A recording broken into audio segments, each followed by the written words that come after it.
ভাইরা, নওজওয়ানেরা, মুরব্বিয়ান গণেরা, ছেলেরা, বাচ্চারা, পর্দানশীনা মা ও বোনেরা, আল্লাহ পাক বললেন তোমাদের সরদার বানিয়ে দিলাম, মুআল্লিম বানিয়ে দিলাম।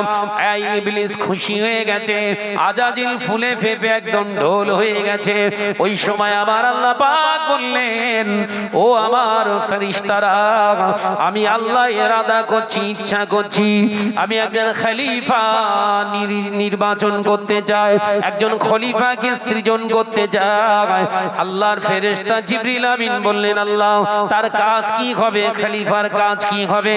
ও আমার ফেরেশতারা, ওই খলিফা আমার ইবাদত বান্দিগি করবে, তোমাদের মতোই ইবাদত বান্দিগি করবে। ফেরেশতারা বললেন, আল্লাহ তারা আমার মত, তিনি যদি আমাদের মতো ইবাদত করে, আমরা তো আপনার ইবাদত করছি, তার সৃষ্টির দরকার কি আছে?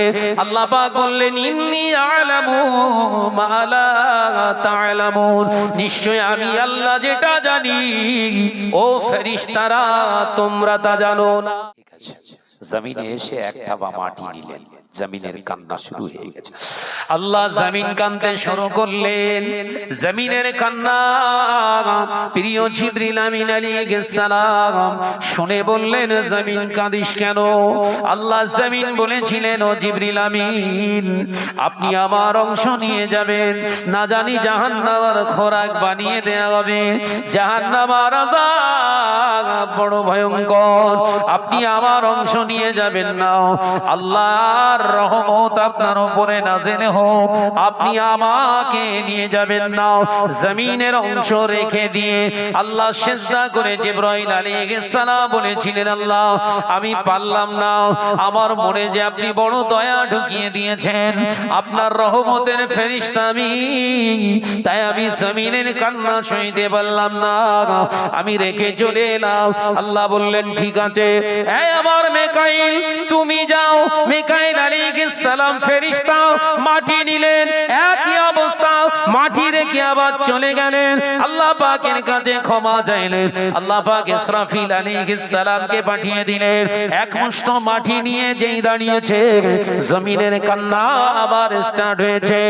আর নিলেন না, তিনিও রহমতের ফেরেশতা, তিনি রেখে দিয়ে আল্লাহকে একই অবস্থান জানালেন। আল্লাহ পাক এবার পাঠালেন আজরাইলকে, এই আমার আজরাইল, যাও যাও যাও, এক মুষ্ঠ মাটি নিয়ে এসো। আজরাইল আলাইহিস সালাম জমিনে এসে এক মুঠো মাটি নিয়ে দাঁড়িয়ে গেছে, জমিনে কান্না কানে এসেছে। আল্লাহর ফেরেশতা আজরাইল জানিয়ে দেয়, এ জমিন কেঁদে লাভ হবে না, শোন তোর কান্না আমাকে হেলাতে পারবে না, কারণ তোর কান্না থেকে আল্লাহর হুকুমটা আমি আজরাইলের কাছে বড়। আল্লাহ পাক বললেন, যাও, আমি তোমার প্রতি খুশি হয়ে গেছি, তোমার এই কর্মটা আমার খুব ভালো লেগে গেছে, তাই আমি আল্লাহ কিয়ামত পর্যন্ত তোমার নাম দিলাম মালিকাল মউত। তুমি ওই আস্বাদন গ্রহণকারী, মৃত্যুর স্বাদ গ্রহণকারী হিসেবে চিহ্নিত হয়ে গেলে, তোমার হৃদয়ে না দয়া থাকার কারণে আমি আল্লাহ পাক তোমাকে কিয়ামত পর্যন্ত আনার দায়িত্বটাই দিলাম। জনেরা, মুরব্বিয়ান গণেরা, ছেলেরা, বাচ্চারা, পর্দানশীনা মা ও বোনেরা, আলোচনা বুঝুন। দয়ার নবী রাহমাতুল লিল আলামিন হুজুর আমার সাহাবায়ে কিরামদের বর্ণনা করেছেন। ওই সময় দেখতে পাওয়া যায় আল্লাহ পাক বললেন, আদমকে নির্মাণ করো। ফেরেশতা জিবরিল আমিন বললেন, আল্লাহ আদমের চেহারা সূরাতটা কেমন হবে? আল্লাহ বললেন, আদমের সূরাতটা অবায়ব আদমের মতো বানাও। একবার জোরে বলুন না। আদমের সূরাত কারুর নকল না, আর আমাদের কাছে যা আছে সব নকল। ও নজনে মুরব্বিয়ানে গনেরা, ছেলেরা, বাচ্চারা, পর্দার পর্দানশীনা মা ও বোনেরা, আল্লাহ পাক হুকুম করার সাথে সাথে প্রিয় জিবরিল আলাইহিস সালামের তত্ত্বাবধানে আদম আলাইহিস সালামকে নির্মাণ করা হলো। চোখ দেয়া হলো, নাক দেয়া হলো, কান দেয়া হলো, মুখ দেয়া হলো, জবান দেয়া হলো। ও বাবাজিরা, দুটো হাত দেয়া হলো, পা দেয়া হলো, পেট দেয়া হলো, পিঠ দেয়া হলো। সব কিছু দিয়ে আল্লাহ পাকে বললেন, আল্লাহ আদমের মোটামুটি তৈরি করা হয়েছে। আল্লাহ পাক বললেন, যাও ও আদমের রূহ, আমি আল্লাহ হুকুম করছি আদমের জিসমে চলে যাও, আদমের দেহে চলে যাও। আদম আলাইহিস সালাম রূহ ফুঁকে দিলেন, আদমের দেহে চলে গেল। এ নওজোয়ান যুবকেরা, ছেলেরা, বাচ্চারা, মুরব্বিয়ানগণেরা, আদম আলাইহিস সালামের দেহের ভিতরে রূহটা ঢুকে চট জলদি বেরিয়েছে, জানলার ভিতরে থাকা যায় না। এত অন্ধকার, এত অন্ধকার, বিদঘুটি অন্ধকার, ভয় পায়। আল্লাহ বললেন, না না না, যাও। এই আদমের রূহ, আমি আল্লাহ পাক বলছি, আদমের রূহ তুমি আদমের দেহে চলে যাও। আবার ঢুকেছে, কিছুক্ষণ থাকার পরে আবার বেরিয়েছে। আল্লাহ আপনি আমাকে ক্ষমা করে দিন, আমি ওর ভিতরে থাকতে পারছি না, একাকী বোধ করছি, অন্ধকার আচ্ছন্ন, আমি কি করে থাকবো আল্লাহ? আল্লাহ পাক বললেন, এই আমার জিবরিল, আমি আমার নূরে মুহাম্মদ সাল্লাল্লাহু আলাইহি ওয়াসাল্লামের ওই যে নূর দেখা যায়, আমার হাবিবকে যে একটু বলো তানার নূরের ছোঁয়া জানো আদমের দেহেতে একটু দেয়। একবার জোরে বলো বাপ। যাও, হাবিবের নূর, আদম তৈরি হচ্ছে আর হাবিবের নূর তখন আছে। একবার জোরে বলে, হায় হায় হায়। ও জানেরা, নজরে মুরব্বিয়ান গনেরা, নরসিংহপুরের মুসলমানেরা, ছোট জাগলিয়ার মুসলমানেরা, আলোচনা বোঝো। আল্লাহ পাকের হাবিবের নূর একটু ছোঁয়া আদম আলাইহিস সালামের কপালেতে আল্লাহ লাগাতে বললেন, লাগিয়ে দেয়া হলো। আল্লাহ পাক হুকুম করলেন, যা আদমের রূহ আদমের দেহের ভিতরে চলে যাও। আদম আলাইহিস সালামের রূহ দেহের ভিতরে আসলো। আদম আলাইহিস সালামের দেহের ভিতর থেকে আর রূহ বার হচ্ছে না। হযরতে আদম আলাইহিস সালাম উঠে হাত পা নেড়ে উপর নিচে চারিদিকে তাকিয়ে বললেন, আল্লাহু আকবার। জোরে বলুন না, একবার জোরে হবে। সব দিকে তাকিয়ে বললেন, আল্লাহু আকবার। তার মানে কি? আল্লাহ শ্রেষ্ঠ, আল্লাহ মহান। একবার জোরে বলুন। যে আয়াতটা নিয়ে তুমি ওয়াজ করবে, সেই আয়াতটার উপরে আমল আপনাকে করতে হবে। আমল নেই, কিচ্ছু নেই, ওয়াজ করে একদম দাফান তুলে দিচ্ছি আমরা। তার মানে একটা মার্কেটের ব্যাপার আছে, কথা বুঝতে পারছেন? আজকে হাইব্রিডের সময় মার্কেট ধরার ব্যাপার। যে যত অঙ্গভঙ্গি দিয়ে ভালো করে মাখিয়ে দিতে পারবে, বাজার তার রমরম চলবে, ভাইরাল হবে, বিরাট দাওয়াতের ব্যাপার। ফেরেশতারা বলছে, হ্যাঁ দাওয়াত খা, কিন্তু মনে রাখিস মুগুর কিন্তু রেডি আছে। দাওয়াত খেয়ে কবরে ঢুকবি, সপাটে ঝাড়বো বাড়ি, দম ফেলতে দেবো না তোর হুজুর। ভাইরা, আমার নওজওয়ানেরা, যুবকেরা, ছেলেরা, বাচ্চারা, পর্দানশীনা মা ও বোনেরা, দ্বিতীয় নাম্বার বেদাত, কোরআনের ভিতরে দ্বিতীয় নম্বর বেদাত ঢুকিয়ে দেয়া হয়েছে। ওই বেদাতের বিরোধিতা এরা করে না। দ্বিতীয় নাম্বার বেদাত হলো, আল্লাহ নবীর কাছে 6666টি কোরআনের আয়াত নাজিল হয়েছে। এ নওজওয়ানেরা, আল্লাহ একবারও বলে দেননি হাবিব এটা সূরা ফাতিহা, হাবিব এটা সূরা ইখলাস, হাবিব এটা সূরা মাউন, এ হাবিব এটা সূরা ইয়াসিন, হাবিব এটা সূরা আর রহমান, হাবিব এটা সূরা আল বাকারা, এটা হলো সূরা আল ইমরান। এই রকম আল্লাহ পাক কোরআন নাজিল করেননি, শুধু আয়াতে কারিমা দিয়েছে পর পর 6666টা কোরআন আয়াত নাজিল করলেন আল্লাহ। ওই কোরআনের আয়াত সাহাবায়ে কেরামেরা সুন্দর করে পাঠ করে রেখে দিলেন। সানাদের জমানা শেষ হয়ে গেল। ও নওজওয়ানেরা, মুরব্বিয়ান গণেরা, আল্লাহ নবী সাহাবীদের ইন্তেকালের পরে কোরআনের সূরার তাসকিম করা হলো। আল্লাহ নবীর জমানায় নয়, নবীর যুগে নয়, নবীর ইন্তেকালের পরে সাহাবায়ে কেরামদের ইন্তেকালের পরে এক একটা সূরার নাম দিয়ে 114টা সূরার নামকরণ করেছে। ওটা নবীর সময় নয়, আমার নবী পাকের ইন্তেকালের পরে। তাহলে এটাও হলো বেদাত, সূরার নাম ধরে ধরে ডাকা, এটাও তো বেদাত। তৃতীয় নম্বর বেদাত হলো আল্লাহ নবীর কাছে কোনো রুকু নাযিল হয় না, কোরআনের আয়াত নাযিল হয়েছে, রুকু আল্লাহ দেন না। কিন্তু আমরা যে কোরআন শরীফ পড়ি, রুকু আছে ওর ভিতরে, আছে না নাই? সাহাবায়ে কেরামদের সময় ছিল না রুকু। তাহলে রুকুওয়ালা যত কোরআন শরীফ আছে সব বাদ দিতে হবে তো? কথা বলছেন না কেন? নবী দিবস ব্যান্ড করতে গেলে ওগুলো বন্ধ করতে হবে তো আগে। নবী দিবস তো বছরে কভার হয়। জোরে বল না রে বাবা। একবার কোরআন শরীফ তো এভরিডে তেলাওয়াত হচ্ছে রে ভাই, 5 ওয়াক্ত তেলাওয়াত হচ্ছে। কথা বলছেন না কেন? তাহলে ওইটা আগে বন্ধ করতে হবে তো। প্রমাণ দিতে বলেন। সাহাবায়ে কেরামদের সময় কোরআন শরীফের ভিতর রুকু ছিল। 3 নম্বর হলো 4 নম্বর বেদাত।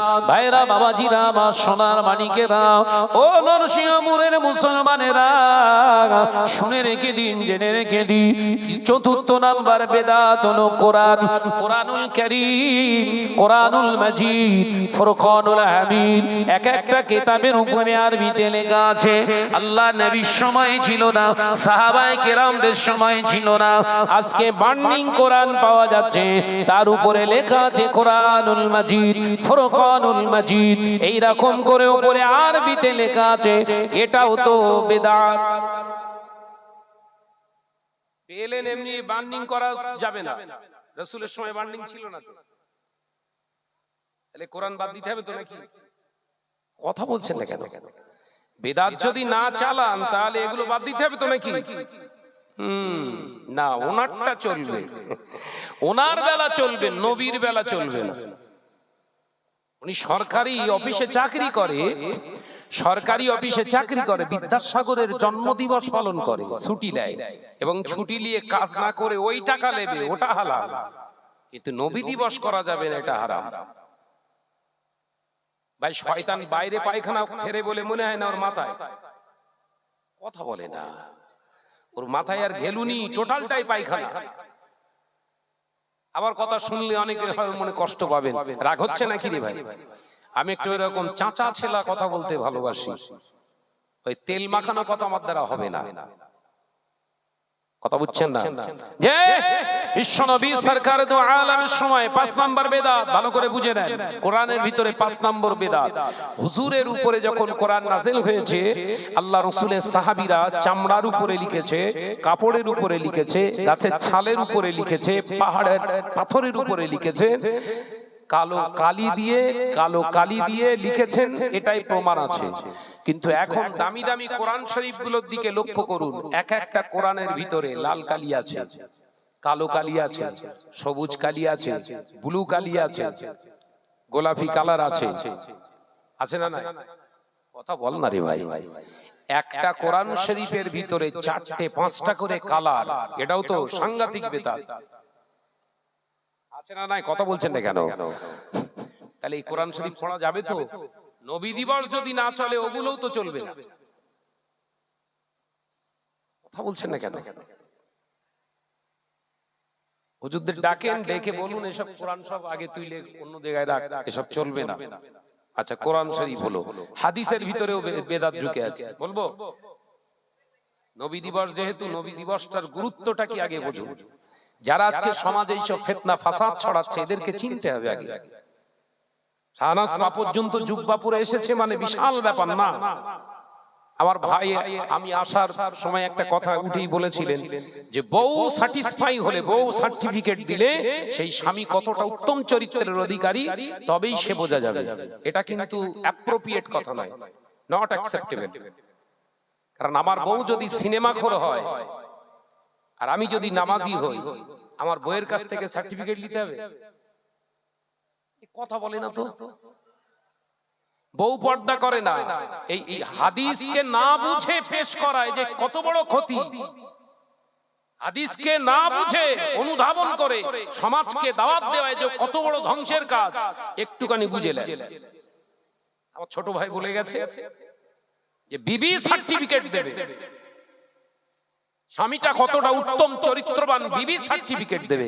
এটা অ্যাপ্রোপ্রিয়েট, হাদিসের আপনার সমর্থিত কথা নয়। হাদিসে কথাটা এসেছে এইভাবে, হুজুর বলেছেন দিনদার পরহেজগারী একজন পর্দানাশীনা নারী তার স্বামীর সার্টিফিকেট দিতে পারে। একবার জোরে বলুন, একবার জোরে হবে না? ও বন্ধন গ্রুপ করে, ও যদি আমার সার্টিফিকেট দেয় তাহলে বেঁচে না থাকাই ভালো। কথা বলে না। বউ আমার বেনামাজি, বেপর্দানাশীনা, শরিয়াত মানে না, মোবাইলে ফিল্ম দেখে, গান বাজনা ভক্ত। আমি ওগুলো পছন্দ করি না। আমি 5 ওয়াক্ত নামাজ আদায় করি, যথাযথ আল্লাহর হুকুম মানার চেষ্টা করি। এখন গ্রামের লোক আপনারা বললেন ভাইজান বলে গেছে বইয়ের কাছে যেতে হবে, একবার সার্টিফিকেটটা নিয়ে আসি। আমার বইয়ের কাছে এখন আপনারা গিয়েছেন, যদিও আমার বউ ওই রকম না, গিয়েছেন আর সে ওই রকম ধরেন বন্ধন করে, সিনেমা দেখে, শরিয়ত মানে না। ওর কাছে গিয়ে শাহনাজের সার্টিফিকেট নিতে গেছেন, কিরম ভাবে বলেন? বল না রে ভাই, কিরম ভাবে বলো? আমি বলে দেবো? জীবনে স্কুলের তোর পা দেয়নি, তার কাছ থেকে বিএ সার্টিফিকেট লওয়া, এমএ পাস সার্টিফিকেট নিচ্ছেন তার কাছ থেকে। কার কাছ থেকে? যে স্কুলের চৌকাট ডিঙইনি। তাহলে কতটা ভুয়ো বুঝতে পেরেছেন? ওই জন্য শরিয়াতকে বুঝতে হবে, তারপর বোঝাতে আসতে আসতে। সব থেকে বড় খারাপই হচ্ছে এটা।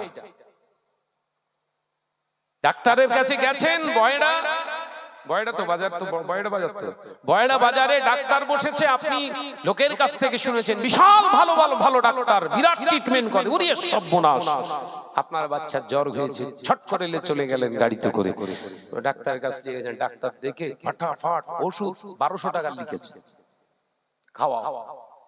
আপনি খাওয়াচ্ছেন, সন্তান আস্তে আস্তে জড়সড় হয়ে যাচ্ছে, জবুথবু হয়ে যাচ্ছে। আপনার ঠিক আত্মবিশ্বাসে কাজ করছে না, মনে হচ্ছে ভুল ট্রিটমেন্ট হচ্ছে। আপনার ভিতরে যেন প্রশ্ন চিহ্ন তৈরি হচ্ছে। আপনি চট করে বারাসাতে হসপিটালে নিয়ে গেলেন বাচ্চাটাকে নিয়ে। স্যার, ডাক্তার দেখিয়েছিলে? সরকারি ডাক্তার, এই কথা বুঝতে পারছেন না? ডাক্তার দেখিয়েছিলে? হ্যাঁ স্যার। কই তার প্রেসক্রিপশন দেখি, কই কি কি ওষুধ দিলেন? ইস, এই বাচ্চাকে তো পুরো 80% শেষ করে ফেলেছে। কি মনে হয় বলেন দিন এবার? আপনার কি মনে হবে এবার বলেন? আপনার ফিল কি হচ্ছে?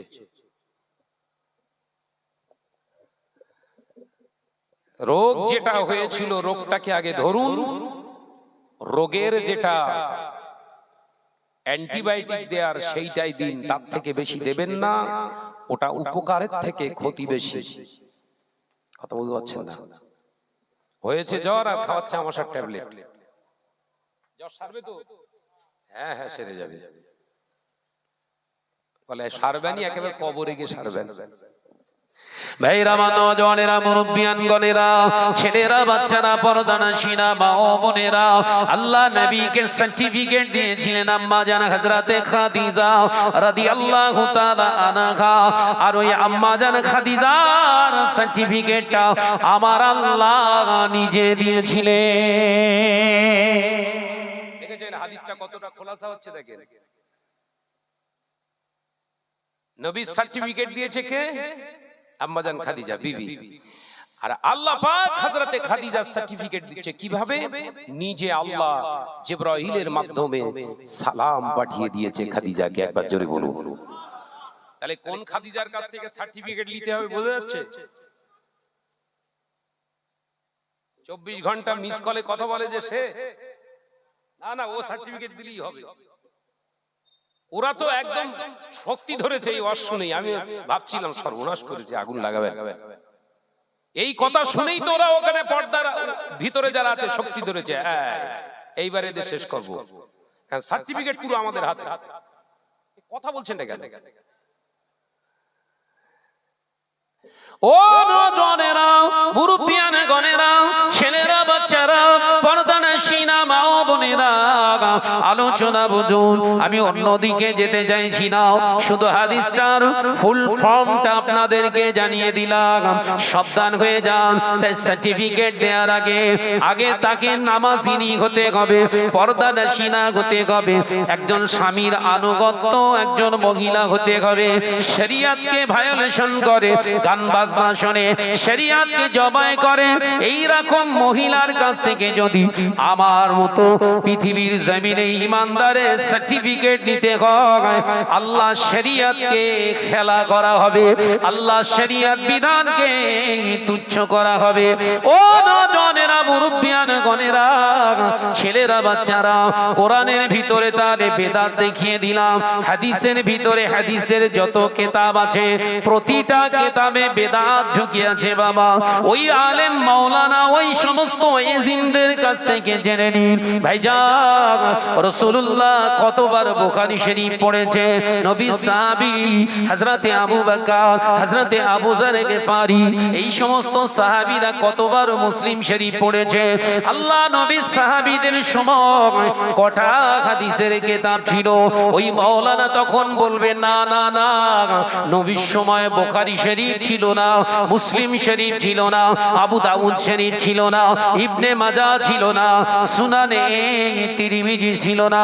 ও আল্লাহর বান্দা, আলেম বান্দারে, ওগুলো রচনা করা হয়েছে, সংকলন করা হয়েছে আল্লাহ নবীর ইন্তেকালের 180 বছর পরে। ইমাম মুহাম্মদ ইবনে ইসমাইল বুখারী রাহমাতুল্লাহ আলাইহি বুখারী শরীফ যখন সংকলন করেছে, পৃথিবীর জমিনে একজনও সাহাবা ছিল না। আল্লাহ নবীর পাগল হযরতে আবু হানিফা নুমান বিন সাবিত রাহমাতুল্লাহ আলাইহি তানার ইন্তেকালের পরে তারপরে বুখারী শরীফ লেখা হয়েছে। ও নওজওয়ানেরা, যুবকেরা, যারা বুখারী মুসলিমের বিরাট দাম্ভিকতা দেখায়, ওই সবথেকে বড় বেদাতি। কথা বলছেন না কেন? নবীর সময় তো এসব ছিল না কেন? আপনি বেদাতের বিরুদ্ধে ফতোয়া হয়ে আর আপনার খোদনা পর্যন্ত বেদাতে ডুবে আছে, কই একবার বললেন না? নবী দিবস করা যাবে না, দেখেছেন? শয়তানের বহু রূপ হয় জানেন। একটা ঘটনা বলি, গল্প না, তাফসীর থেকে বলছি, শুনবেন তো নাকি? বলি, হ্যাঁ, জ্ঞানের জায়গাটা সুন্দর করে গুছিয়ে নেওয়ার চেষ্টা করেন।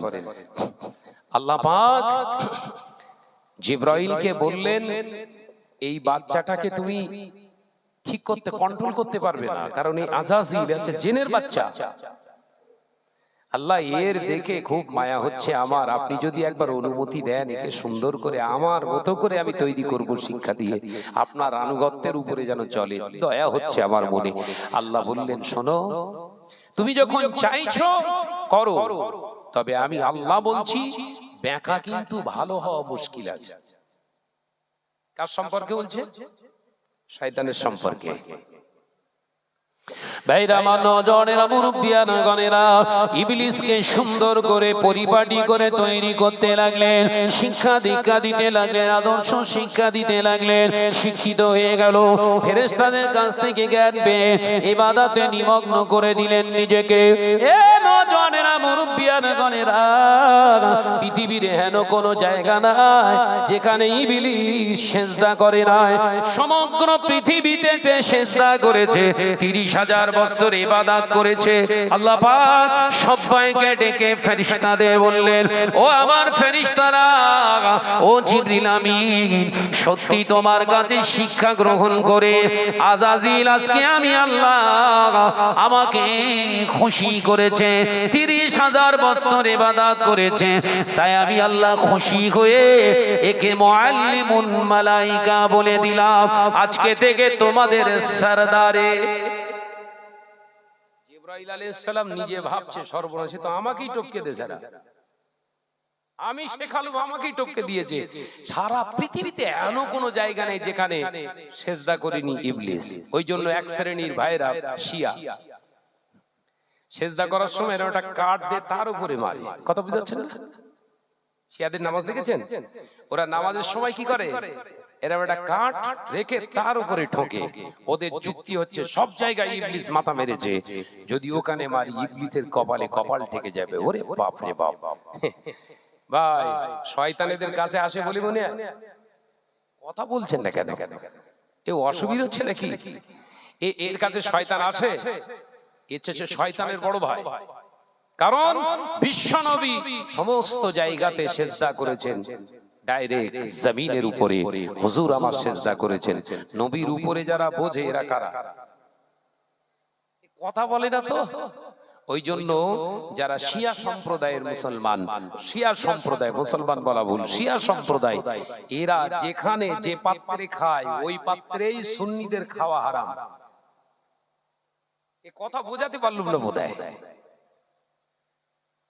একজন শিয়া ভাই আপনার ঘরে আসবে, এসে যে বিছানায় বসবে ওই বিছানা ধুতে হবে আপনার,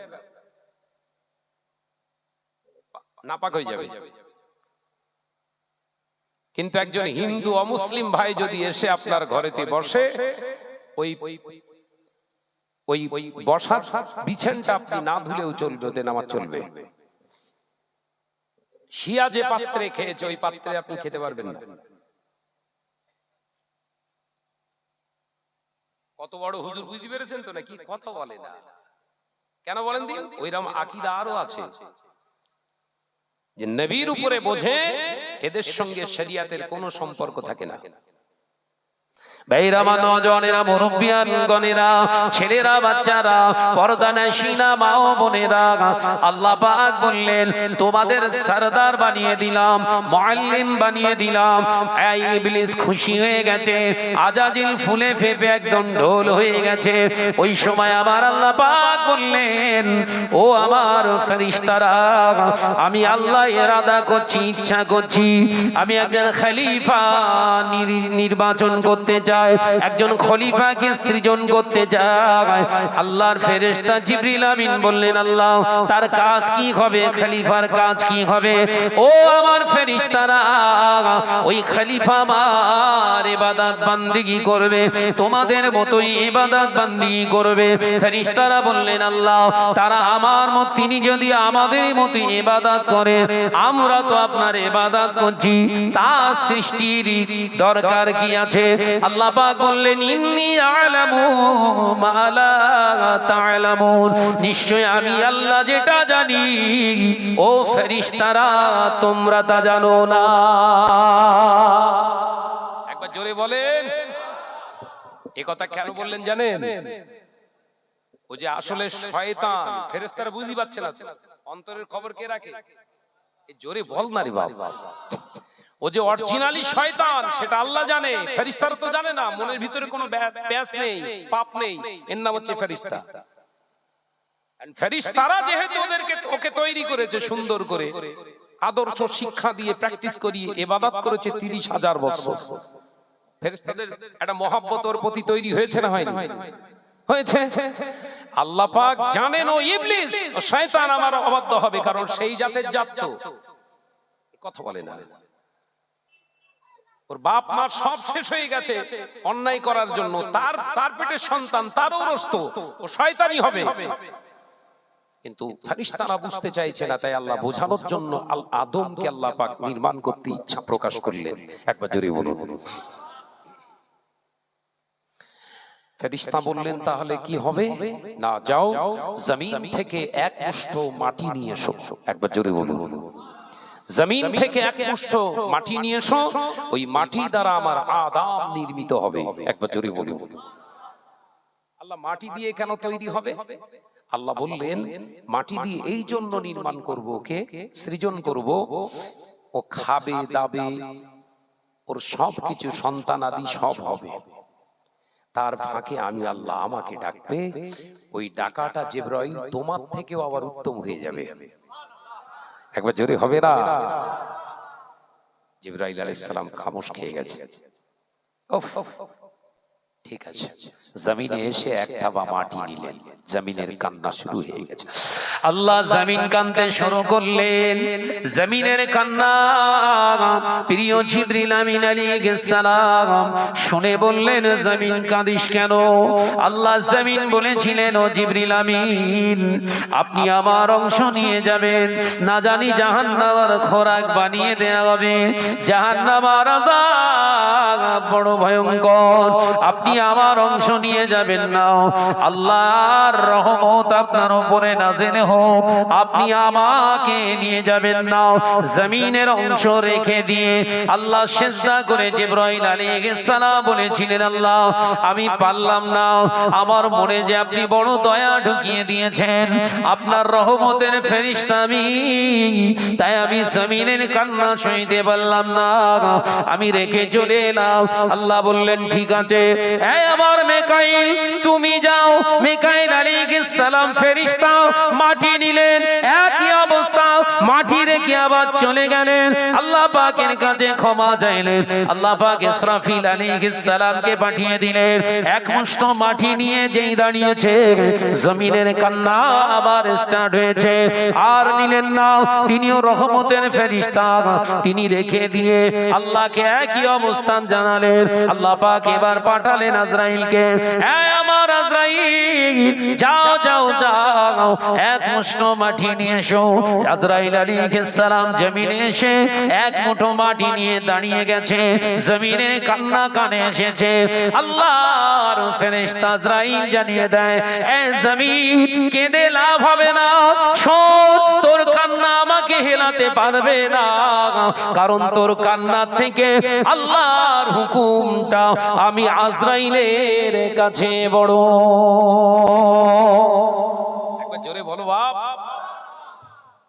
আল্লাহর হুকুম মানছি আমি, তোর ওই মায়া কান্না আমাকে হেলাতে পারবে না।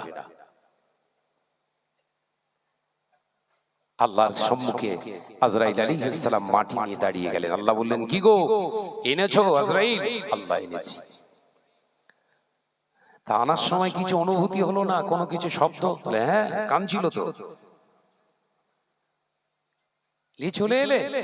হ্যাঁ আল্লাহ, কিছু করার নেই। কেন?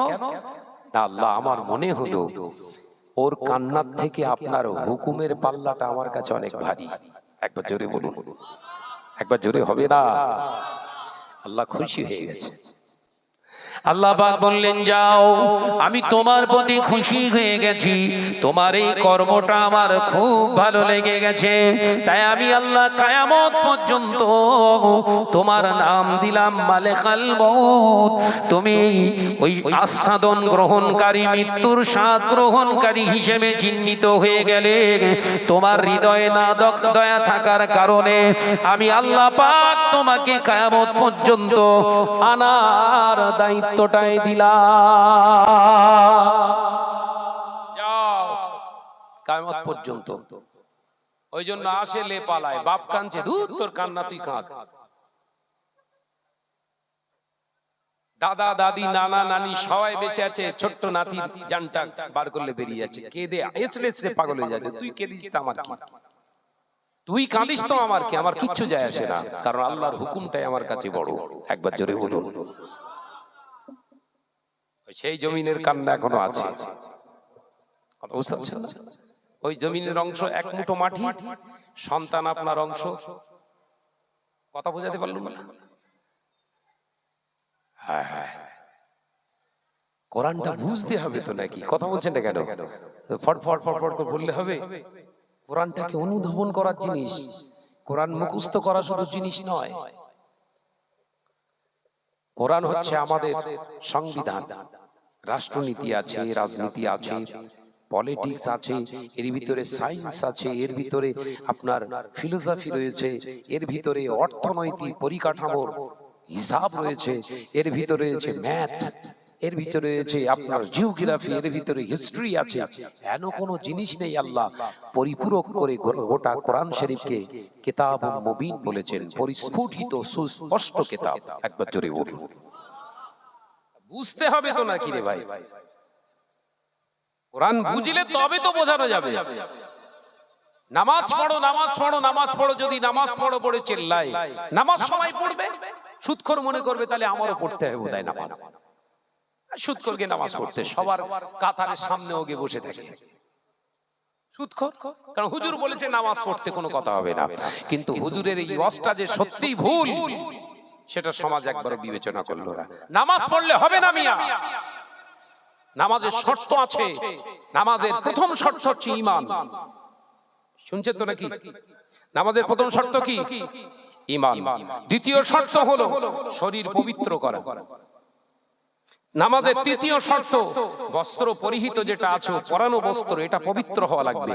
নামাজের চতুর্থ নম্বর শর্ত যেইখানটায় দাঁড়িয়েছো ওই জায়গাটা পবিত্র হওয়া লাগবে। নম্বরে 4 নম্বর শর্ত হলো হালাল খানা খাওয়া লাগবে। এবার নামাজে দাঁড়ান, আল্লাহু আকবার।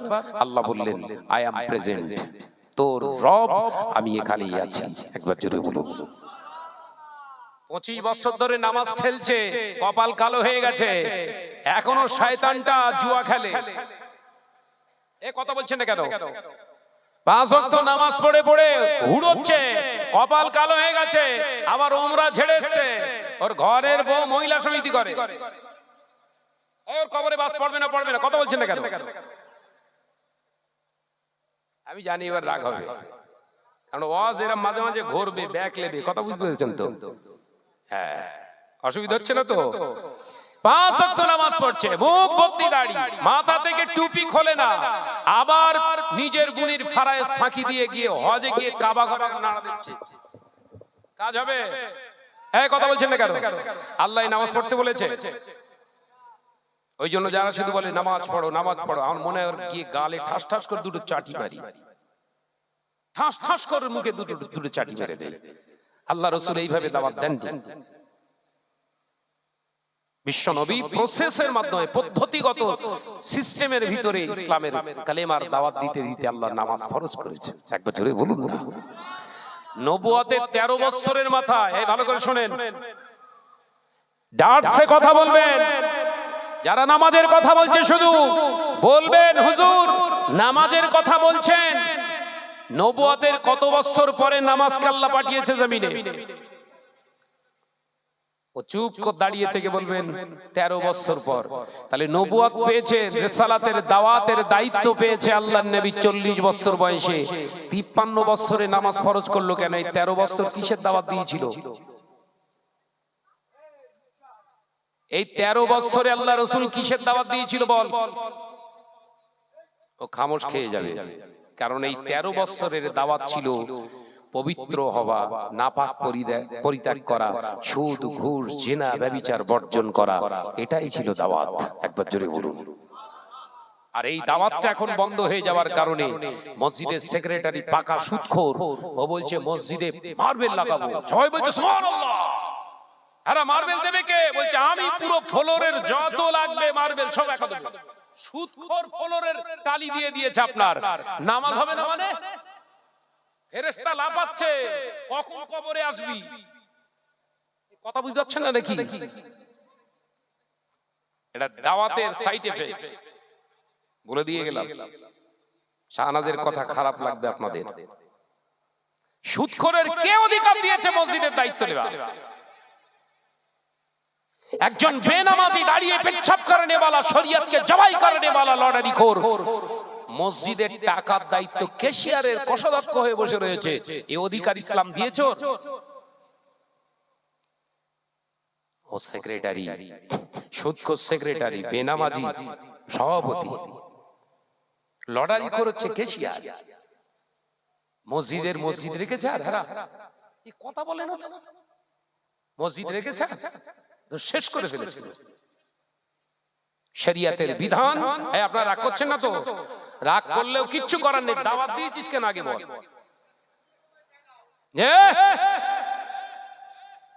মসজিদের দায়িত্ব দায়ভার তারা গ্রহণ করবে যারা ইমামের আনপ্রেজেন্টেড অবস্থায় প্রেজেন্ট ইমাম হিসেবে নিজেকে নিযুক্ত করতে পারবে। আল্লাহ রাসূল বললেন ওদের দ্বারাই মসজিদ চালনা হবে। একবার জোরে বলুন, একবার জোরে বলেন। ইমাম সাহেব চলে গেছে কোনো কাজে, মাগরিব পড়াতে পারবে না। মাগরিবের নামাজ কে পড়াবে? মুয়াজ্জিন সাহেব নয়। মসজিদের যে মুহতামিম, যিনি সেক্রেটারি, যিনি প্রেসিডেন্ট, যিনি ক্যাশিয়ার, তারা এসে ওই ইমামতির জায়গায় দাঁড়িয়ে নামাজটা সম্পূর্ণ করবে। একবার জোরে বলুন। এ দাঁড়িয়ে পেচ্ছাপ করে, এ সেক্রেটারি মাল লাথি মারো ঘাড়ে।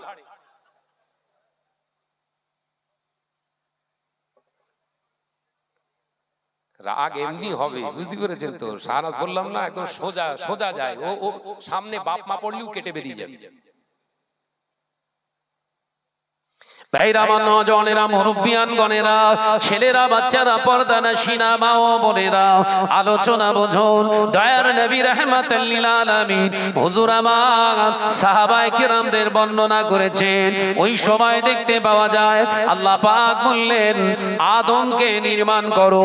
ফেরেশতা জিবরিল আমিন বললেন, আল্লাহ, আদমের চেহারা সূরাতটা কেমন হবে? আল্লাহ বললেন, আদমের সূরাতটা অবায়ব আদমের মতো বানাও। একবার জোরে বলুন না। আদমের সূরাত কারুর নকল না, আর আমাদের কাছে যা আছে সব নকল। ও ভাইয়েরা, নজরে মুরব্বিয়ানে গণেরা, ছেলেরা, বাচ্চারা, পর্দানশীনা মা ও বোনেরা, আল্লাহ পাক হুকুম করার সাথে সাথে প্রিয় জিবরিল আলাইহিস সালামের তত্ত্বাবধানে আদম আলাইহিস সালামকে নির্মাণ করা হলো। চোখ দেয়া হলো, নাক দেয়া হলো, কান দেয়া হলো, মুখ দেয়া হলো, জবান দেয়া হলো। ও বাবাজিরা, দুটো হাত দেয়া হলো, পা দেয়া হলো, পেট দেয়া হলো, পিঠ দেয়া হলো। সব কিছু দিয়ে আল্লাহ পাক বললেন, আল্লাহ, আদমের মোটামুটি তৈরি করা হয়েছে। আল্লাহ পাক বললেন, যাও ও আদমের রূহ, আমি আল্লাহ হুকুম করছি, আদমের জিসমে চলে যাও, আদমের দেহে চলে যাও। আদম আলাইহিস সালাম রূহ ফুঁকে দিলেন, আদমের দেহে চলে গেল। এ নওজোয়ান যুবকেরা, ছেলেরা, বাচ্চারা, মুরব্বিয়ান গণেরা, আদম আলাইহিস সালামের দেহের ভিতরে রূহটা ঢুকে চট জলদি বেরিয়েছে, জানলার ভিতরে থাকা যায় না। এত অন্ধকার, এত অন্ধকার, বিদঘুটি অন্ধকার, ভয় পায়। আল্লাহ বললেন, না না না, যাও। এই আদমের রূহ, আমি আল্লাহ পাক বলছি, আদমের রূহ তুমি আদমের দেহে চলে যাও। আবার ঢুকেছে, কিছুক্ষণ থাকার পরে আবার বেরিয়ে এসেছে। আল্লাহ, আপনি আমাকে ক্ষমা করে দিন, আমি ওর ভিতরে থাকতে পারছি না, একাকী বোধ করছি, অন্ধকার আচ্ছন্ন, আমি কি করে থাকবো? আল্লাহ আল্লাহ পাক বললেন, এই আমার জিবরিল আমিন, আমার নূরে মুহাম্মদ সাল্লাল্লাহু আলাইহি ওয়াসাল্লামের ওই যে নূর দেখা যায়, আমার হাবিবকে যে একটু বলো, তানার নূরের ছোঁয়া জানো আদমের দেহেতে একটু দেয়। একবার জোরে বলো বাপ। যাও, হাবিবের নূর। আদম তৈরি হচ্ছে আর হাবিবের নূর তখন আছে। একবার জোরে বলে, হায় হায় হায়। ও ভাইজানেরা, নজরে মুরব্বিয়ান গণেরা, নরসিংহপুরের মুসলমানেরা, ছোট জাগুলিয়ার মুসলমানেরা, আলোচনা বোঝো। আল্লাহ পাকের হাবিবের নূর একটু ছোঁয়া আদম আলাইহিস সালামের কপালে আল্লাহ লাগাতে বললেন, লাগিয়ে দেয়া হলো। আল্লাহ পাক হুকুম করলেন, যা আদমের রূহ আদমের দেহের ভিতরে চলে যাও। আদম আলাইহিস সালামের রূহ দেহের ভিতরে আসলো। আদম আলাইহিস সালামের দেহের ভিতর থেকে আর রূহ বার হচ্ছে না। হযরতে আদম আলাইহিস সালাম উঠে হাত পা নেড়ে উপর নিচে চারিদিকে তাকিয়ে বললেন, আল্লাহু আকবার। জোরে বলুন না, একবার জোরে হবে। সব দিকে তাকিয়ে বললেন, আল্লাহু আকবার। তার মানে কি? আল্লাহ শ্রেষ্ঠ, আল্লাহ মহান। একবার জোরে বলুন, জোরে হবে না? ও ভাইজানেরা, নওজওয়ানেরা, মুরব্বিয়ান গণেরা, ছেলেরা, বাচ্চারা, পর্দানাশীরা, মা ও বোনেরা, আদম আলাইহিস সালাতু ওয়াস সালামের রূহটা স্থায়িত্ব পেল। আল্লাহ পাক এবার জিজ্ঞাসা করছে, ও আদমের রূহ আর কেন বের হও না? আদম সঙ্গে সঙ্গে বলতে লাগলেন, আল্লাহ আমি আদমের রূহ বলছি, আপনি হুকুম দিয়েছিলেন, আমি ভিতরে প্রবেশ করেছি, আপনি যতদিন না হুকুম করবেন আমি আদমের রূহ থেকে বার হব না, আদমের দেহ থেকে আমি রূহ বার হব না। ও বাবাজিরা, যারা বললেন নবী আমাদের মতো, তাদের একটু ইমানের কমজোরি থাকার মূল জায়গা হলো এটা। আদম তো আদমই হতো না যদি আমার নবীর নূরের ছোঁয়া না পেয়ে যেত। নামাজ পড়লেই হবে, ভেতরে ঢোল কিচ্ছু নেই, নামাজ পড়ছে আর নবী আমাদের মতো বলে তো নাকি? এই বলে না, বলে জোরে বলেন না, নবী আমাদের মতো। হ্যাঁ তুই তো বলবি, তুই বলবি না তো কে বলবে? তুই সেই যন্তর, সেই ঝাড়ের বাঁশ, বুঝতে পারছেন না? কোন ঝাড়? ইবলিসের ঝাড়ের কড়াল, তোর মুখ থেকেই বেরোবে এগুলো। এই ভাইরা বসার জায়গা পাচ্ছেন, দেখেন পেছন দিকে ফিরে দেখেন, ভাইদের বসার জায়গা দেবে, একটু এগিয়ে আসেন, একটু এগিয়ে আসি তো, আসেন আসেন, এগিয়ে এগিয়ে আসেন। উই দে শেকড় ছেড়েছ না গিয়ারা, এগিয়ে আয় বাপ, এগিয়ে আয়। আল্লাহুম্মা সাল্লি আলা,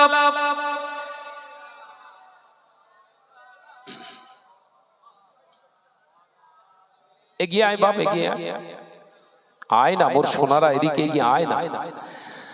আরো জোরে পড়ি, আল্লাহুম্মা সাল্লি আলা।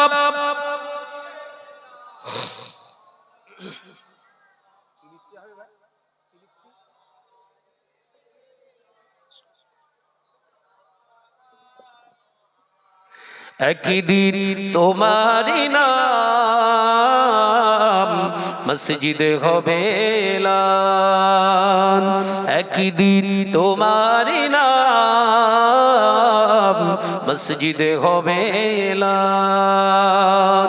তৈরি থেকো, তৈরি রেখো কবরের মাল সামান, একদিন তোমারি নাম মসজিদে হবে এলান। আল্লাহুম্মা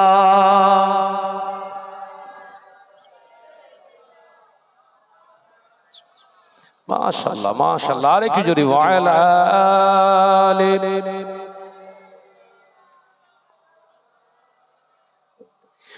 বন্ধু স্বজন আত্মীয় পরিজন পরিয়ে তোমার নতুন কাফন, বন্ধু স্বজন আত্মীয় পরিজন পরিয়ে তোমার নতুন কাফন, নিয়ে যাবে ওই কবরে থাকবে না কেউ আপন, একদিন তোমারি নাম মসজিদে হবে এলান, একদিন তোমারি নাম মসজিদে হবে এলান। তৈরি থেকো, তৈরি রেখো কবরের মাল সামান, একদিন তোমারি নাম মসজিদে হবে এলান। আল্লাহুম্মা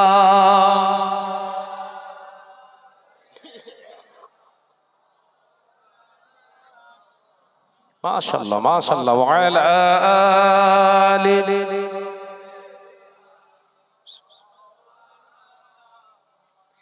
টাকা কড়ি গাড়ি বাড়ি থাকবে না কেউ সঙ্গে তোমার, টাকা কড়ি গাড়ি বাড়ি থাকবে না কেউ সঙ্গে তোমার, থাকবে সেদিন সঙ্গী হয়ে নূর নবীর সুন্নাত। জোরে হবে না, আর একটু জোরে হয় না। থাকবে সেদিন সঙ্গী হয়ে নূর নবীর সুন্নাত, একই দিন তোমার নাম মসজিদে হবে এলান। আল্লাহুম্মা সাল্লি আলা, ফ্যানটা একটু ঘুরিয়ে দেন, হাওয়া লাগছে না। وعلى آل থাক থাক থাক। ও নজনেরা, মুরব্বিয়ানে গনেরা, ছেলেরা বাচ্চারা, আল্লাহ পাক সঙ্গে সঙ্গে ওই শয়তানের ভিতর থেকে শয়তানি অহংকারী তাকাব্বারি বার করার জন্য এলান করলেন, আদম তুমি দাঁড়াও, উসজুদু লি আদমা, এই আমার আদমকে দেখে তোমরা সেজদা করো। জোরে বলুন সুবহান। সবাই সেজদা করলেন। 30,000-এর হুজুর দাঁড়িয়ে আছে। ভুলে গেছেন? সবাই, সব ফেরেশতা সেজদায় পড়ে আছে, আর 30,000-এর হুজুর চুপ করে রয়েছে। আল্লাহ বললেন কি ব্যাপার? উসজুদু লি আদমা, সেজদা করো আমার আদমকে। আল্লাহ আমার জন্য এলেমে বেঁধে যাচ্ছে। তাহলে শয়তানের জ্ঞান আছে না না? এই কথা বলে না। শয়তানের এলেম আছে না না? আল্লাহ বলছে দেখো জ্ঞান কিসের জ্ঞান, তোমার কি বিষয়টা বুঝতে পারছি না। আল্লাহ সব জানে না, জানে না? বলো না সেজদা করো, বলে আল্লাহ আমার বিবেক যেন আমাকে ধাক্কা দিচ্ছে। ও তাহলে শয়তানেরও বিবেক হয়, শয়তানেরও বিবেক আছে। আল্লাহ বললেন কিসের বিবেক, কি তুমি বলো কি হয়েছে? বলে আল্লাহ তো আদমকে তো এই মাত্র সৃজন করা হলো, ও তো আমার অনেক জুনিয়র, আর আমার শুধু ইবাদতের বয়স 30,000 বছর। গরম আছে না নাই? কথা বলে না। গরম আছে না নাই? হ্যাঁ। আল্লাহ বললেন তো কি হয়েছে, 30,000 ইবাদত কি হয়েছে? বলে না আল্লাহ ওটাও ছেড়ে দিলাম, আমার দ্বিতীয় জায়গায় বেঁধে যাচ্ছে, আমি পাচ্ছি না। তার কারণ হচ্ছে আদম মাটি থেকে তৈরি, মাটি সবসময় তো পায়ের নিচে আছে, আর আমি তো আগুনের তৈরি, আমার কাজ হচ্ছে উপরের দিকে ওঠা। তাহলে আমাকে নিচের দিকে নামাচ্ছেন, পুরো যুক্তি উল্টো হচ্ছে না? তাহলে শয়তানের যুক্তি আছে, কথা বলে না। আল্লাহ বললেন বেশি বোঝা ভালো না, বেশি বোঝা ভালো না, বোঝা ভালো, বেশি বোঝা ভালো না। আমি আল্লাহ বলছি ঠিক আছে তুমি করছো না, ঠিক আছে এবারটা ছেড়ে দিলাম, ছাড় দিলাম, তবে জেনে রেখো আমি আল্লাহ কিন্তু তোমাকে ছেড়ে দিইনি। আল্লাহ কি দেয়? ছাড় দেয়। গরিবের মাল ঝেড়ে মুচড়ে, হ্যাঁ রাস্তার টাকা এর টাকা সব জম্মের খাওয়া খেয়ে রেখেছে, রাস্তাগুলো সব দানাদার হয়ে আছে। আল্লাহ বলছে যা ছেড়ে দিই তো, ছাড় দিলাম, ছাড় দিলাম। ও ভেবেছে হামসে বাড়া কই নেই, হঠাৎ করে কানের কাছে চুলকুতি ঘা হয়ে গেছে, ডাক্তারখানায় নিয়ে গেছে, ভেলোরে বলছে হবে না, পুরো ভিতরে ড্যামেজ হয়ে গেছে। যা ঝেড়েছিলে একেবারে তোমার ঝেড়ে দিয়েছে। এই কথা ঠিক না বলছো? বলে তাহলে বেশি বোঝা ভালো নয়, বেশি বোঝা ভালো নয়, সাবধান হন। ভাইরা আমার, বাবাজিরা আমার, সোনার মানিকেরা, আলোচনা অসুবিধা হচ্ছে না তো? বুঝতে পাচ্ছেন তো নাকি? কোরআনের আলোচনা হচ্ছে একদম গোদা বাংলাতে, যতটুকু আয়াতে কারিমা তুললে বুঝতে পারবেন ততটুকুই আপনাদের বোঝাচ্ছি, অতিরিক্ত নয়। ভাইরা আমার, নওজওয়ানেরা, যুবকেরা, ছেলেরা, বাচ্চারা, পর্দানশীনা মা ও বোনেরা, আল্লাহ পাক বললেন ঠিক আছে ঠিক আছে, এই আমার জিবরিল আমি আল্লাহ ইরাদা করছি বেহেশতের ভিতরে একটি ঘর বানাও, ওই ঘরটা বেহেশতি ঘর হবে। জিবরাইল আলাইহিস সালাম বললেন আল্লাহ বেহেশতটাই তো উপযুক্ত জায়গা, ওর ঘরের কি দরকার আছে? আল্লাহ পাক আবার বললেন ইন্নী আ'লামু মা লা তা'লামুন, নিশ্চয় আমি আল্লাহ যেটা জানি তোমরা সেটা জানো না। আল্লাহ কি জানে? আসলে এই শয়তান বের করব তো, ঘর বানাও। ও নজরে যুবকেরা, ছেলেরা, বাচ্চারা, ঘর বানানো হলো। আমার আল্লাহ আল্লাহ পাকের ফেরেশতা বললেন আল্লাহ ঘর রেডি। আল্লাহ পাক বললেন তুমি রেডি বললে হবে না, তোমাদের ওস্তাদ, তোমাদের যিনি ওস্তাদ সরদার আছে মুআল্লিম, ও মুআল্লিমুল মালাইকা যাও আমি সার্ভার হিসাবে তোমাকে সাথ করতে পাঠাচ্ছি, যাও একবার আপনার এমনি করে ভালো করে দেখে এসো, ভালো করে আপনার অনুক্ষণ বিনক্ষণ করে সুন্দর করে দেখে এসো ঘরটা কেমন হয়েছে, রিপোর্ট তুমি দিলি তবে রাইট। একবার জোরে বলুন না। ওস্তাদকে পাঠাচ্ছে, ও ঘর ইবলিস দেখতে গিয়ে ঘরের ভেতরে না ঢুকে বাইরেটা ভালো করে ঘুরে ঘুরে দেখছে। 2-3 বার পাক মেরেছে বাবাজি, 2-3 বার পাক মেরে এসে আল্লাহকে রিপোর্ট দিচ্ছে। সার্ভার হিসেবে পাঠিয়েছে, তো সার্ভ করে দেখে বললেন আল্লাহ ঘর সুপার হয়েছে, ঘর খুব ভালো হয়েছে ঘর। আল্লাহ বললেন কি করে বুঝলে, ঘরের ভিতরের বর্ণনা দাও। ইবলিস বলছে আল্লাহ ভেতরে তো যাই না, তাহলে তুমি বললে ভালো হয়েছে, তাহলে ভালো কি করতে হলো? হায় হায় হায়, আল্লাহ বললেন তুমি বললে ভালো হয়েছে, তো ভালোটা কি করে, তাহলে ভেতরের বর্ণনা দাও, ভেতরটা কেমন হয়েছে? বলে আল্লাহ ভেতরের অবস্থা তো বলতে পারবো না, কারণ ভিতরে ঢুকিনি। তাহলে আল্লাহ বলছেন ভালো বললে কি করে? এটা হচ্ছে শরিয়াতের যারা ইলমে তাসাউফ পন্থী মানুষ, এই তাসাউফের প্রথম লাইন হচ্ছে এটা। যারা পীরের হাতের উপরে হাত রেখে বায়াত হয়, শরিয়াতের প্রথম শর্ত পীর ধরার আগে পীরকে যাচাই করো। একবার জোরে বলুন, একবার জোরে হবে না? এমন পীরের হাতে হাত দিয়েছে গাঁজা ছাড়া বোঝে না। বুঝতে পাচ্ছেন তো শরিয়াতের ভাষা? হুজুর বলছেন, আচ্ছা ইমাম গাজ্জালী রাহমাতুল্লাহ আলাইহি কিতাবে লিখছে যে পীরের হাতে বায়াত হওয়ার আগে কমপক্ষে পীরের সোহবতে কিছু না হলেও 40 দিন থাকতে হবে, অবশ্য 40 দিন পীরের সোহবতে থাকতে হবে। কার উক্তি এটা? একজন বড় ফিলোসোফার ছিলেন ইমাম গাজ্জালী রাহমাতুল্লাহ আলাইহি।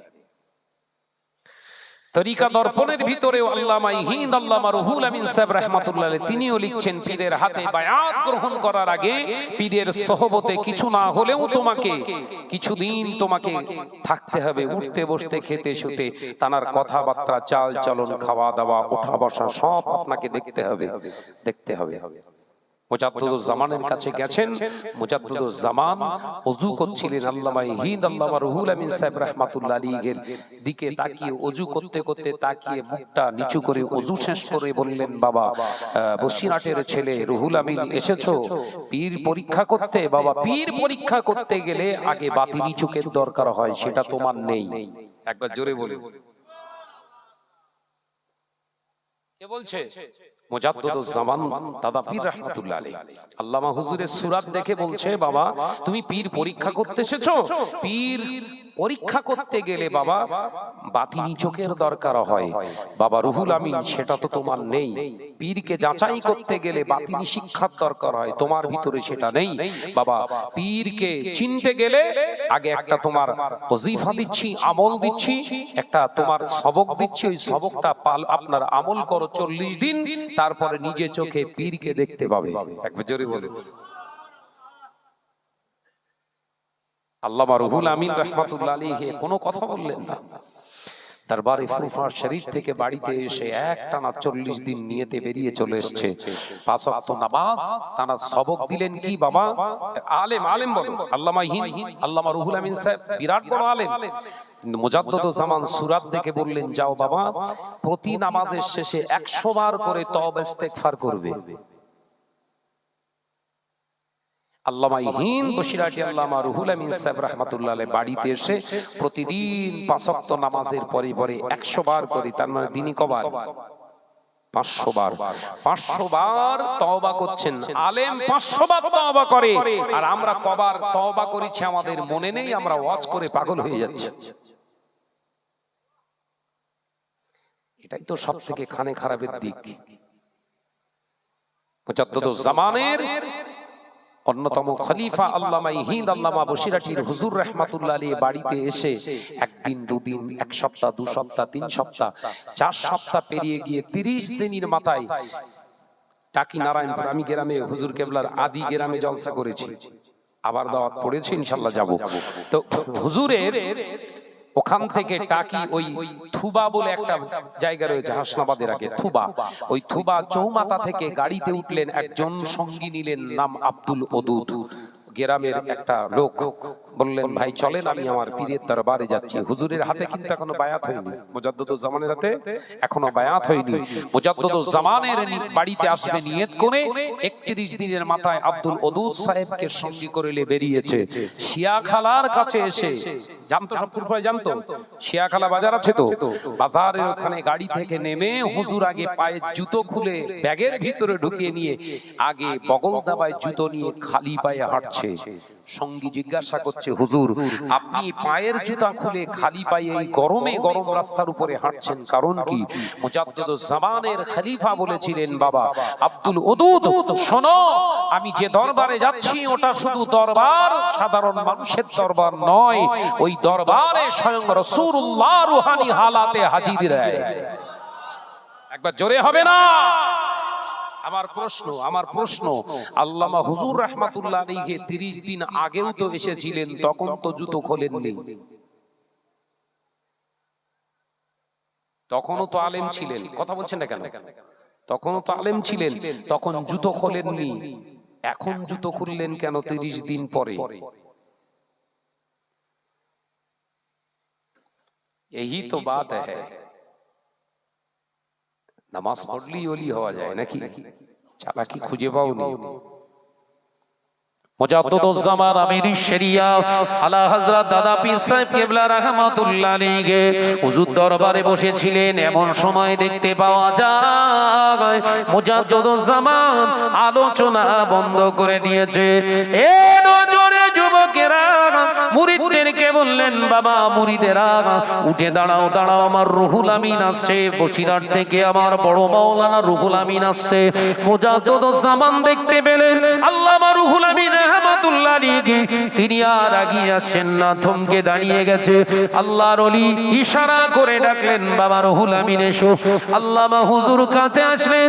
মুজাদ্দিদুজ জামান পিঠের উপরে হাত রেখে বলেছিলেন, বাবা রুহুল আমিন তোমার তো 40 দিন পর আসার কথা ছিল, তুমি 31 দিনের মাথায় এসেছো, কেন এসেছো তুমি বলবে না আমি বলবো? মুজাদ্দিদুজ জামানকে কাঁদতে কাঁদতে বলেছিলেন, হুজুর আপনি বলুন।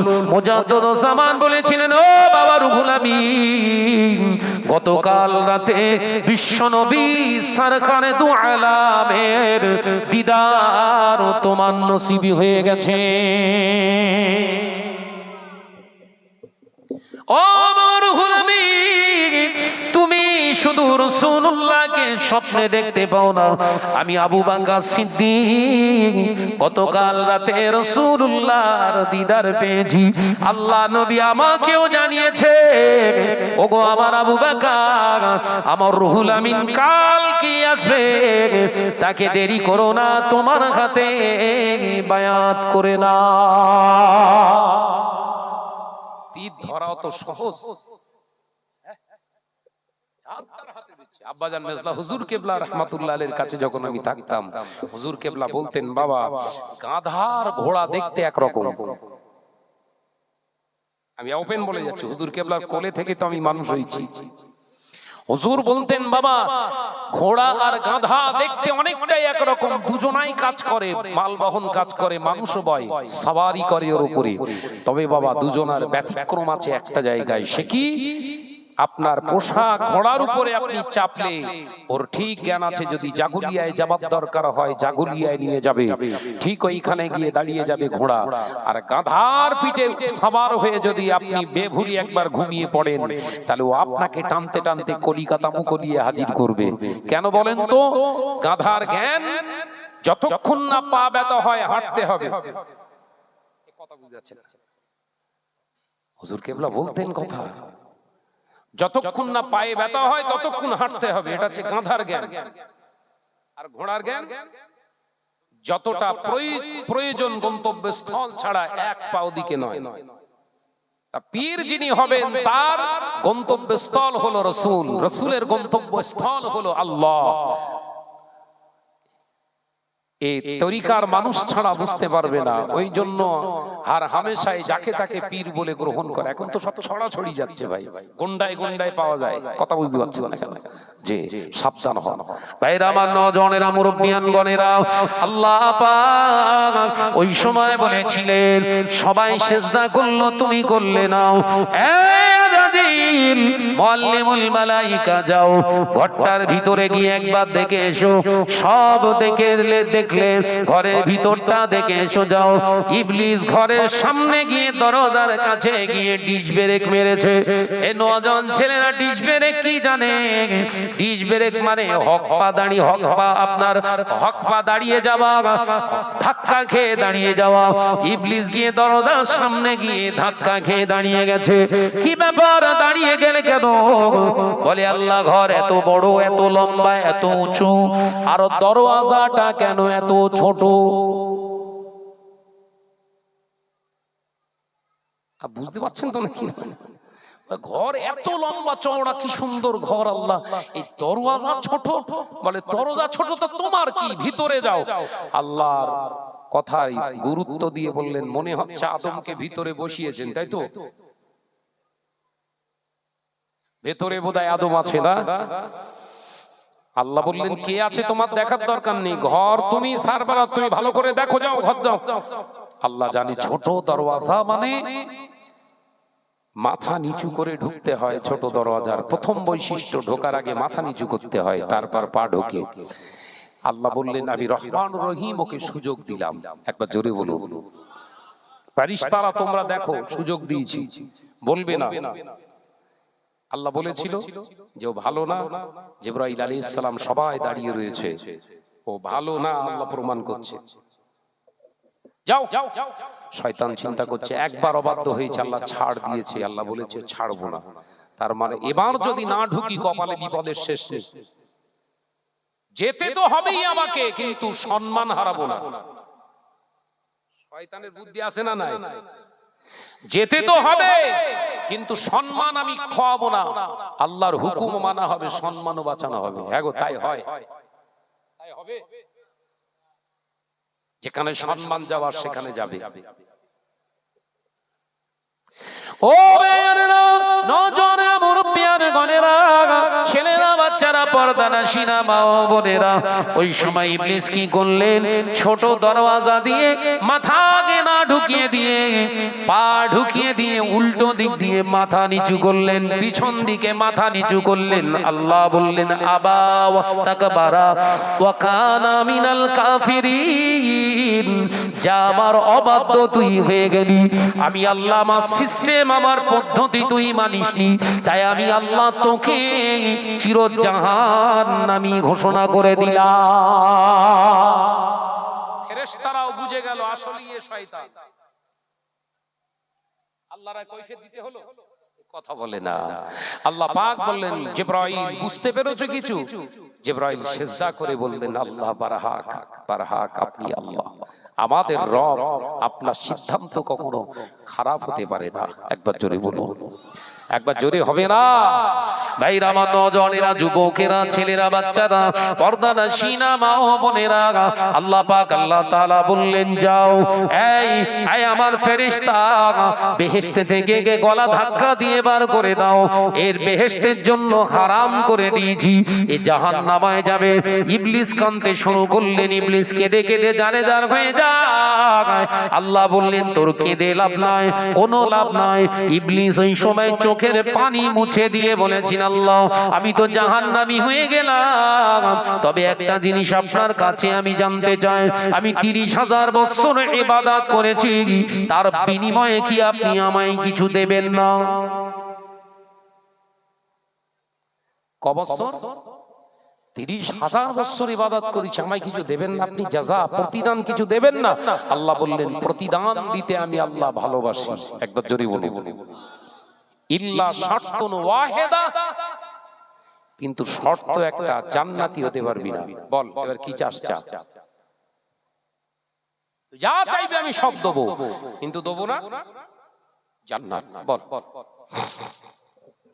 ও ভাইজানেরা, নজনেরা, মুরব্বিয়ানে গনেরা, ছেলেরা, বাচ্চারা, পর্দানাশীনা মা ও বোনেরা, ওই সময় দেখতে পাওয়া যায় ইবলিস বলেছিল, আল্লাহ আমি বেশি কিছু চাই না, তিনটা জিনিস আমার লাগবে, আমি শুধু একবার জানতে চাই এই আদমের হায়াত কতদিন। আল্লাহ বললেন, হায়াত কতদিন তুই জেনে কি করবি? না আল্লাহ, হায়াত যদি নাও জানান, একবার জানানের কি বাচ্চা কাচ্চা হবে, এর কি আলাওলাদ হবে? হ্যাঁ হবে। এর আলাওলাদ কতদিন থাকবে দুনিয়ায়?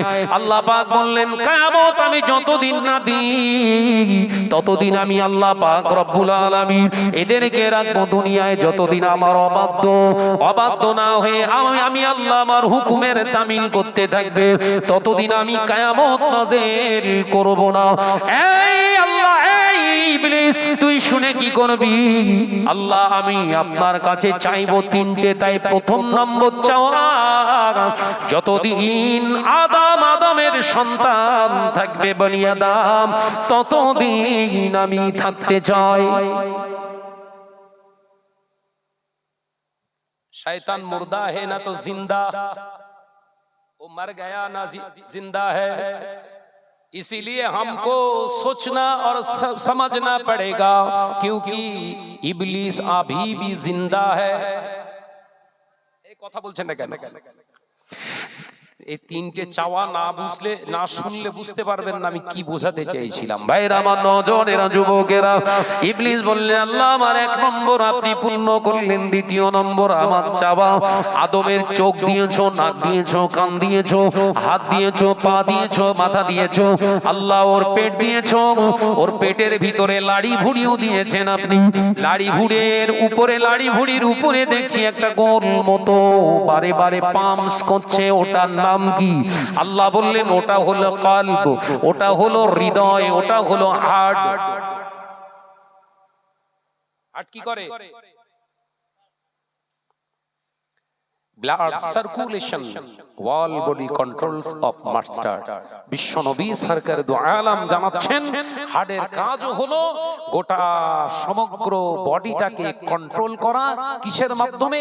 রক্ত সঞ্চালনের মাধ্যমে। একবার জোরে বলে। যে ভাইরা আমার, নজনেরা, ইবলিস বললেন, আল্লাহ আদমের মাথা চাই না, হাত চাই না, পা চাই না, আমি ওর কিচ্ছু চাই না, ওই কলবের ভিতরে আমি ঢুকবো বেরো হবো, ঢুকবো বেরো হবো, ওই কলবের ভিতরে আমি থাকতে চাই।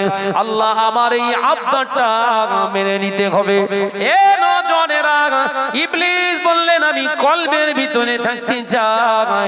কলবের কাজ হলো, হার্টের কাজ হলো শিরা উপশিরা রক্ত প্রবাহিত করা। আল্লাহ বললেন, ওখানে ঢুকে কি করবি? বলে, আল্লাহ আমি যদি মাথায় ঢুকি আর পেটে আসতে পারবো না, আমি যদি হাতে ঢুকি আবার মাথায় আসতে পারবো না, কিন্তু হাড়ের ভিতরে যদি ঢুকি, কলবে যদি ঢুকে যায়, গোটা বডিটা কন্ট্রোল করতে পারবো। শয়তানের চাওয়া বুঝতে পারছেন নাকি? তাহলে শয়তান কোথায় ঢোকে? এতদিন শুনেছিলেন কি মাথায় ঢোকে? এটাও মিথ্যে কথা।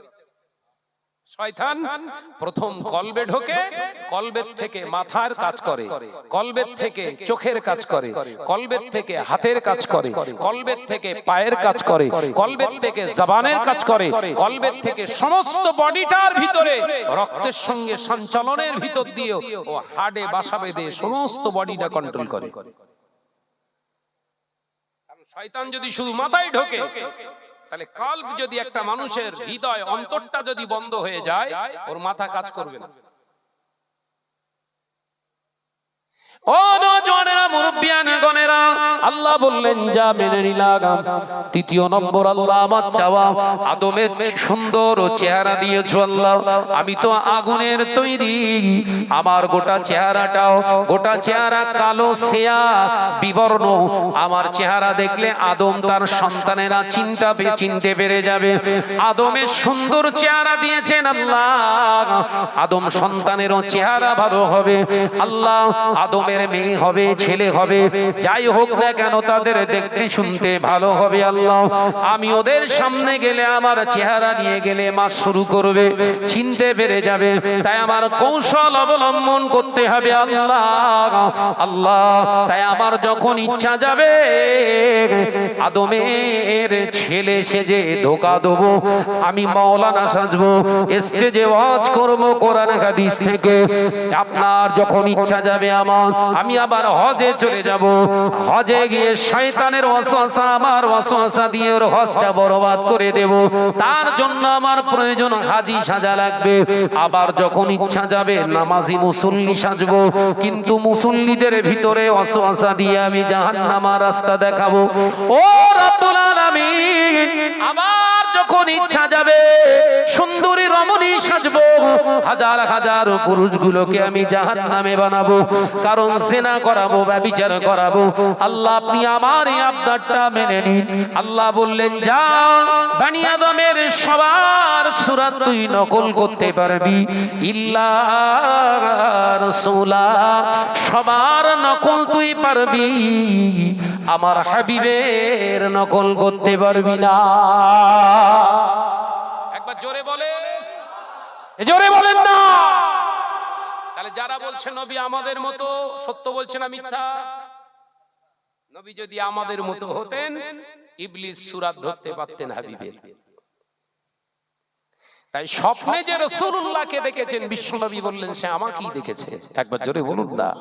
কিন্তু এখনকার মৌলী সাহেবের ক্লিপ শুনছি, ভিডিও ফুটেজ দেখতে পাচ্ছি, মোবাইলে চলছে, যে নবীকে দেখেছে 17 বার 18 বার, এ হচ্ছে শয়তানকে দেখেছে। নাউজুবিল্লাহ বলেন, নাউজুবিল্লাহ বলেন।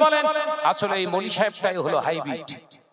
রাসূলুল্লাহ সাল্লাল্লাহু আলাইহি ওয়াসাল্লাম বলেছেন যে আল্লাহর কসম খেয়ে বলে, আমি রাসূলুল্লাহকে দেখেছি, আল্লাহর কসম খেয়ে বলছি আমি আমার নবীকে স্বপ্নে দেখেছি। তোমরা লা শাক্কা ফি, কোনো সন্দেহ করো না, সে আমাকেই দেখেছে। একবার জোরে বলে। আর মনি সাহেব কি ওয়াজ করছে, আমি কালকেই শুনছিলাম একটা ভিডিও, বিরাট বক্তা। আপনারা কি করে বুঝবেন এসব হাইব্রিড দিশি? ওই জন্য সময় সময় এরকম মুখতাসার আলোচনার বিশ্লেষণী আলোচনা আপনাদের শোনার দরকার। কথা বুঝতে পারছেন না? বলবেন হুজুর আপনি নজরানা যা নিচ্ছেন নিন, অসুবিধা নাই, কিন্তু যতটুকু করবেন যেন আমি আমার ভিতরে জ্ঞান আসে, বুঝতে যেন পারি। আপনি প্লেন ছেড়ে দিয়ে বেরিয়ে যাবেন, আমরা ওসব নেব না। যতটুকু বোঝাবেন যেন আমরা বুঝি, আর ওটা যেন আপনি নিজে বোঝেন। যদি আপনি না নিজে বোঝেন তাহলে আমাকে তো বোঝাতে পারবেন না। ওই জন্য বিশ্বনবী হুজুর আকরাম সাল্লাল্লাহু আলাইহি ওয়াসাল্লামকে যারা নিজেদের মতো ভাবে, আসলেই তারা মুসলমান নয়, মুসলমান সাজে। যেমন ইসরায়েলের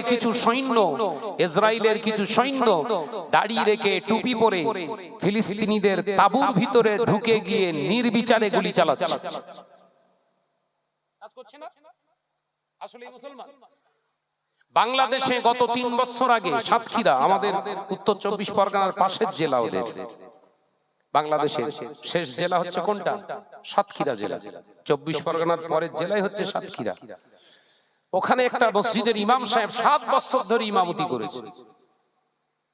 যোগ্য আলেমে দ্বীন আহলুস সুন্নাত ওয়াল জামাতের আলেমরা গিয়ে নামাজ পড়তে গিয়ে ধরে ফেললেন আসলে মুসলমান না। তখন তাকে যখন জেরা করা হলো, পিছুমোড়া করে হাত বেঁধে সে স্বীকার করলো, না সত্যিই আমি মুসলমান নই, আমি ইহুদি, একজন ইহুদি।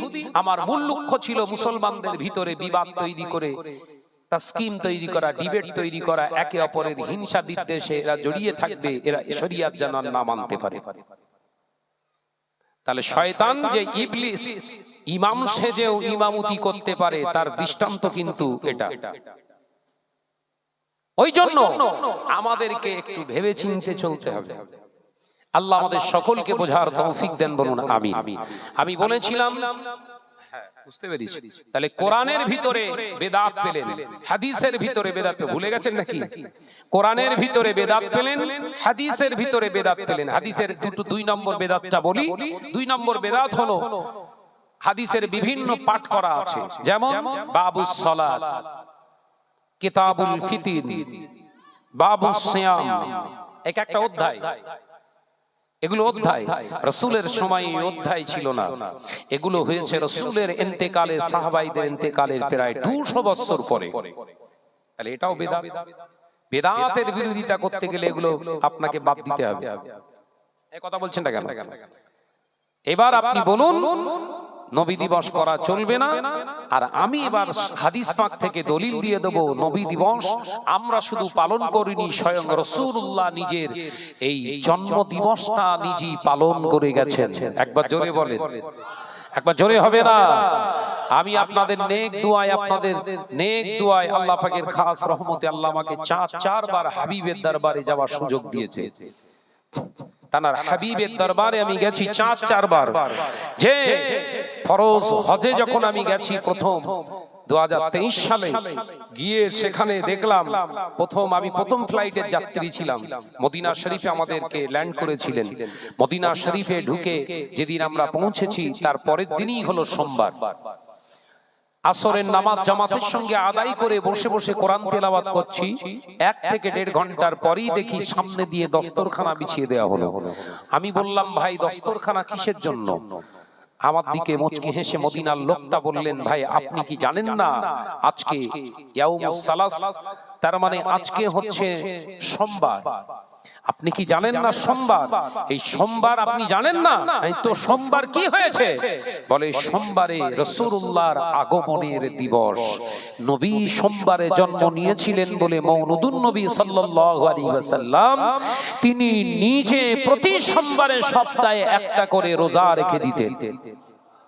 এই জোরে হলো না যে? জোরে হলো না যে? আমরা তো বছরে একবার পালন করি, নবী প্রতি সপ্তাহে পালন করতেন, রোজা রেখে দিতেন। আমি বললাম, আমি তো রোজা রাখিনি, ইফতার আমি খেতে পারবো না। তো বলে, ভাইজান রোজা আপনি রাখেন আর না রাখেন, রাসূল এসেছেন সেই খুশিতে আপনি মিষ্টি মুখ করবেন, ওটাই ইফতারের মাধ্যমে হয়ে যাবে। কারণ বিশ্বনবী এসেছেন সেই খুশিতে, রাসূলুল্লাহ রোজা রেখেছেন, আপনি রাখতে পারেননি, কিন্তু মিষ্টি মুখে তো বাধা নাই, মিষ্টি মুখ করবেন। একবার জোরে বলুন। যারা হজ পাকে গেছে তাদের কাছ থেকে তথ্যটা নেবেন। আল্লাহ শুকর, এই সমস্ত বিভ্রান্তি করা আলোচনা মানুষের কাছ থেকে শুনবেন না। আমি আপনাদের ভাই এটা বলে গেলাম। বিশ্বনবী প্রতি সপ্তাহে রোজা রাখতেন, সহিহ হাদিসে বর্ণনা আছে। আল্লাহ আমাদের সকলকে বুঝ দেন, বলুন আমিন।